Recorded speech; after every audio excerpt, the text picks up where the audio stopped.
क्या बाबा साहब अम्बेडकर के विचारों पे भी आप चलोगे नहीं चलोगे? तो अगर बाबा साहब अम्बेडकर के विचारों पे चलोगे तो तभी इस गरीबी, बेबसी, लाचारी, बीमारी, तमाम तरह की परेशानियां, पढ़े लिखे नौजवानों की बेकदरी और तमाम तरह की समस्याएं जो सड़क की हो, घरों की हो, मैंने अपनी आंखों से देखी है। धूल मिट्टी, हमारी पुलिस की बहनें भाई भी परेशान हो गए। ये जो बुरे हालात आजादी के लगभग 80 साल होने को आ गए हैं। कहते हैं कि 80 साल में युग बदल जाते हैं, दुनिया बदल जाती है, 20 साल बाद एक सदी पूरी हो जाएगी, लेकिन भारत में अभी भी और भारत के हिस्से बिहार में अभी भी दलितों, पिछड़ों, आदिवासियों, मुसलमानों और अन्य धार्मिक अल्पसंख्यकों के हालात नहीं बदले हैं। इस बात को देख के मुझे बड़ी तकलीफ हो रही। मैं ये भी समझता हूँ, अभी मैं विदेश यात्रा से लौटा हूँ, मैं वहां देखता हूँ कि वहां की औसतन आयु 80 साल है और भारत की औसतन आयु 60 साल है। यहाँ 50, 55, 60 साल में आदमी बूढ़ा हो जाता है, वहाँ 80 साल में भी आदमी बूढ़ा नहीं होता। उसका बड़ा कारण ये है कि ना खाने को अच्छा भोजन मिलता है, ना पीने को साफ पानी मिलता है, ना रहने के लिए अच्छे घर मिलते हैं और ना ही पहनने के लिए अच्छे कपड़े मिलते हैं। इन तमाम भ्रष्ट नेताओं ने अब तक हमें लूटने का काम किया है। इन नेताओं की वजह से आज तक भी सुख सुविधाएं हमारे चौखट तक नहीं पहुंची। मैं नौजवानों को देख रहा था मोटरसाइकिल पे और कहां से मेहनत करके अपनी जेब का पैसा खर्च करके आज इस यात्रा में आए हैं। जय भीम का जोरदार नारा लगा रहे हैं। मैं ये भी देख रहा हूं कि किसी की चप्पल भी बहुत अच्छी नहीं है, किसी की चप्पल टूटी हुई है, किसी का जूता टूटा हुआ है, लेकिन जोर जोर बाबा साहब का नारा लगा रहे हैं और गाड़ी के अंदर झांक झांक के मुझे देख रहे हैं। मेरे प्यारे भाइयों, मेरा बस चले, शांत हो जाओ, मेरा बस चले तो मैं अपने खून के एक एक बूंद लगा के आपके आंसू पहुंचने का काम करूं,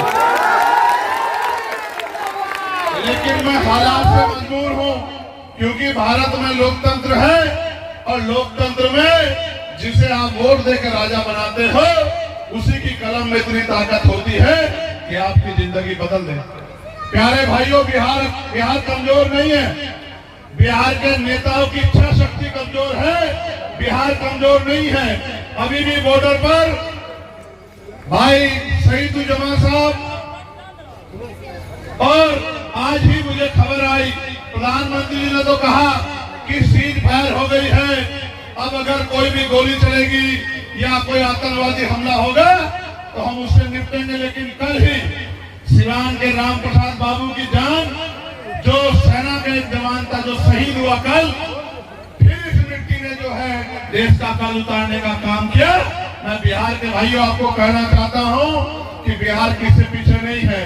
जिस दिन यहाँ नेताओं में इच्छा शक्ति पैदा हो गई, जब इन नेताओं के दिन बदल सकते हैं, एक बार एमपी एमएलए बनने के बाद इनके घरों के हालात बदल सकते हैं, इनके घरों पे गाड़ी और सुख सुविधा आ सकती है, तो इस गरीब समाज के हिस्से में भी सुख सुविधा आ सकती है अगर नेताओं की इच्छा शक्ति हो जाए।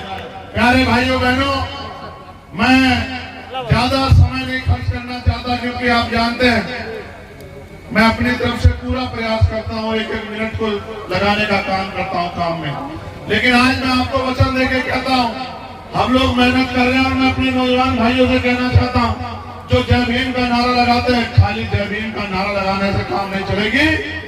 जय भीम का नारा लगाने वाले तो बहुत आ जाएंगे, जो बाबा साहब अम्बेडकर को, उनके विचारों को दिल से नफरत करते हैं, ऐसा जय भीम का नारा लगाने वाले बहुत आ जाएंगे। लेकिन बाबा साहब का झंडा लेके आपकी गरीबी, बेबसी, लाचारी को खत्म करने वाला अगर कोई आएगा तो बाजार समाज पार्टी भीम आर्मी का आदमी आएगा। मेरी बात को मैं बात इस आधार पे भी कह रहा हूँ, अनुभव के आधार पे। अब तक तो सब नेता ने क्यों नहीं बदली आपकी जिंदगी, मुझे बताओ। मेरे आज भी याद है दिल्ली का कोरोना का समय, जब बिहार के जो मजदूर, मेरे परिवार के लोग अपना पेट पालने के लिए दिल्ली, गाजियाबाद में और लुधियाना, पंजाब में, जालंधर में रहते हैं, अमृतसर में, और जब वो अपने बच्चों को पीठ पर बांध के, मेरी माए बहने जो बड़ी बड़ी बिल्डिंग सिर पे ईंटें रख के बनाती हैं, जब वो निकल रही थी तो इन सरकारों के पास उनको बिहार भेजने के लिए ट्रेन की व्यवस्था नहीं थी, जबकि ये सारा सरकारी सिस्टम हमारे खून के पैसे से चलता है, जो हम मेहनत करते हैं। इन निकम्मी सरकारों के भरोसे रहोगे तो आने वाली पीढ़ियां भूखी मरेंगी और खाने को कुछ आपके हिस्से में नहीं आएगा। और जुर्म जाति की जो बेड़ी आपके कंधों पर थोप दी गई है, जाति धर्म के नाम पे जो अत्याचार हुआ, इससे आप अपना जीवन भी नहीं बचा पाओ। ये बताओ, मान सम्मान से जीना चाहते हो नहीं चाहते हो? बताओ, नहीं, जोर से बताओ, मान सम्मान से जीना चाहते हो नहीं चाहते हो? तो बाबा साहब की जो स्टैचू आपने लगाई, आप बताओ अभी उनमें हमें क्या फर्क है? इस समय बताओ, उनकी स्टैचू में हमारे आज के ड्रेसिंग में जो हम पहन के खड़े हैं, मैं आपको बताता हूँ, वो बाबा साहब शानदार कोट पैंट पहने हुए हैं और आज अभी उनके बच्चों के तन पर अच्छे कपड़े नहीं हैं। ये दिया है यहाँ के बिहार के नेताओं ने, बिहार के गरीबों को सौगात में, गरीब बिहार के गरीबों को तोहफे। मैं आपसे कहना चाहता हूँ, एक बार इस लड़ाई को लड़ने का मौका चंद्रशेखर आजाद को दे दो। अगर आपके आंख से आंसू गिर गया तो फिर जो आप सजा चाहे वो सजा चंद्रशेखर आजाद को देगा। और मेरे मुस्लिम समाज के भाई बैठे, मैं उनको भी कहना चाहता हूं, कब तक बीजेपी हराओ बीजेपी हराओ बीजेपी हराओ के नाम पे वोट करते रहोगे? अभी तो कुछ दिन पहले यही जो आज बीजेपी की केंद्र की सरकार संभाल कर बैठे नीतीश कुमार साहब, इंडिया गठबंधन के प्रमुख नेता बने बैठे थे। आप नहीं समझते हो, उनको कुर्सी चाहिए, वहां नहीं मिली तो इधर आ गए और इधर नहीं मिलेगी तो वहां चले जाएंगे। आप किस किस को हराओगे, किस किस को जिताओगे? खुद भी जीतने के बारे में सोचो। जब तक आपका आदमी कुर्सी पर नहीं बैठेगा, जब तक आपकी आवाज उठाने वाला, आपके दर्द को समझने वाला ताकत में नहीं आएगा, तो आपका जीवन नहीं बदल सकता। मेरी बात को आप याद रखो। तो मैं आपसे समय की कमी के कारण इतना अधिकार तो मेरा बनता है कि मुझे छूट है नहीं छूटे कुछ जाने की इजाजत चाहता हूं आपसे। सच कह रहा हूं, बहुत मन था, कई घंटे आपके बीच लगाता, जो रूखा सूखा आप खिलाते वही खाता, आपके घरों को देखता, आपकी तकलीफों को सुनता। समय से मजबूर हूं क्योंकि कोई धरना सेठ नहीं हूं कि यहाँ से हेलीकॉप्टर उड़ेगा पटना एयरपोर्ट पर, पटना से हवाई जहाज पर्सनल उड़ेगा दिल्ली चला जाएगा, उसी फ्लाइट में जाना जिस फ्लाइट में आम आदमी सफर करते हैं। लेकिन मैं आपको विश्वास दिला कह सकता हूं, डटे रहो नौजवान साथियों, समय बदलेगा और आपके हाथों की लकीरें कोई और नहीं बदलेगा, आप ही बदलोगे। अपने आने वाले कल का फैसला आप ही करोगे। अगर आपने ठान लिया, कहते हैं ना, मान लो तो हार और ठान लो तो जीत। अगर आपने ठान लिया कि हमें अपनी जिंदगी बदलनी है, तो मेरी बात याद रखना, कोई दुनिया की ताकत आपको रोक नहीं सकती। कहते हैं ना, मानव साहब कांशीराम ये कहा करते थे, तमन्ना अगर सच्ची हो तो रास्ते हजार होते हैं, तमन्ना झूठी हो तो बहाने हजार होते हैं। और वो कहते हैं ना, आपके यहाँ हिम्मत मरदा तो मदद खुदा, खुदा भी उसकी मदद करता है जो अपनी मदद खुद करता है। और अगर आप ही नहीं बदलना चाहोगे, आप ही कहते हैं ना, अजमाए हुए को अजमाओगे तो वही मिलेगा जो मिलता है। अगर आप अजमाए हुए को अजमाते रहोगे तो फिर वही मिलेगा ना। इनको भी कह दो, ये विधायक जी को भी कह दो, ये इधर ही आ जाए, इस बार हमारे साथ ही रहे, इन्हीं को आगे बढ़ा देंगे। कह दो इनसे भी कि हमारे साथ रहे। फिर कह रहा हूं, देखो, जिसपे हमारा हक है उससे काम करवा सकते हैं आप। अगर वो आपका काम नहीं करेंगे तो उसका हाथ पकड़ सकते हैं कि जिन्होंने वोट दिए उनका काम करो। लेकिन जिसपे हक नहीं है उसका हाथ नहीं पकड़ सकते हैं। बताओ, पकड़ सकते हैं क्या? बताओ, जोर से बताओ, पकड़ सकते हैं क्या?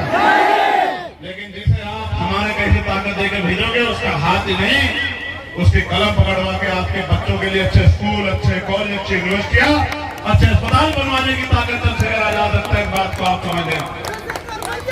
तो एक बार मेरे साथ जोरदार नारा लगा दो, भारतीय सेना जिंदाबाद,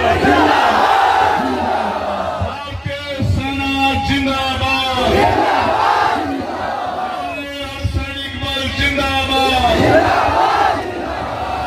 सैनिक बल जिंदाबाद। मैंने एक दिन कहा, ये बात में बतानी पड़ेगी, मीडिया के साथी भी सुन लेना। जंग तो चल रही थी बॉर्डर पे, और यहाँ गरीब मुसलमानों को पीटने का ठेका सरकार के लोगों ने ले रखा है।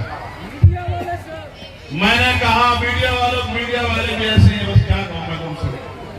रात में इन्होंने कब्जा करवा दिया था पड़ोसी देश पे, और सुबह उठ कर देखा कि बस टीआरपी के लिए देश की गरिमा से भी खिलवाड़ करते हैं। तो आज बताओ कि जिस बेटी ने देश का नाम गौरवान्वित किया, वो बेटी सोफिया कुरैशी को कैसे जवाब दोगे? बताओ सवाल पूछने वालों, सोफिया कुरैशी को कैसे जवाब दोगे? और बताओ बहन व्योमिका सिंह को कैसे जवाब दोगे, जिन्होंने दुश्मन के छक्के छुड़ा कर रख दिए? उन दोनों बेटियों को कैसे जवाब दोगे? बेटियों को रोकने वालों बताओ कैसे जवाब दोगे? और मैं फिर आपसे कह रहा हूँ, जाते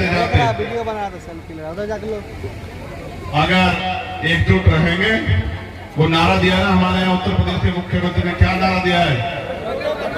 बटोगे तो कटोगे। मैं तुम्हें कह रहा हूँ देशवासियों, अगर बटोगे तो बटो मत, हिंदू मुसलमान में धर्म में मत बटो, जाते बटो, एकजुट रहो और अपनी समस्या के हल के लिए। चींटी देखिए, नहीं देखिए चींटी? चींटी के पीछे चींटी चलती है, नहीं चलती है? भेड़ के पीछे भेड़ चलती है, नहीं चलती है? तुम तो इंसान हो मेरे भोले भाले भाइयों, तुम तो समझ जाओ किसके पीछे चलना। रामविलास महतो साहब और अरुण कुमार पासवान साहब, जो बहुजन समाज पार्टी में प्रदेश सचिव रहे, दोनों भाई आज वो आजाद समाज पार्टी ज्वाइन कर रहे हैं। दोनों भाइयों का बहुत बहुत धन्यवाद करता हूं। बताओ ताकत दोगे नहीं दोगे? बताओ। जब कोई आए घर तो ये देख लेना कि उसके बैनर पे बाबा साहब की तस्वीर लगा के, तो बहुत लोग नकली भी घूम रहे हैं, आपके चंद्रशेखर आजाद की तस्वीर है या नहीं? देख लोगे नहीं देख लोगे? ठीक है जी, तो बहुत बहुत धन्यवाद। जय भीम, जय भारत। सामने जो एक गाड़ी लगा है, बहुत धन्यवाद जिसने एक पैसा लगा के कार्यक्रम कराया है। गाड़ी लगा हुआ है स्कॉर्पियो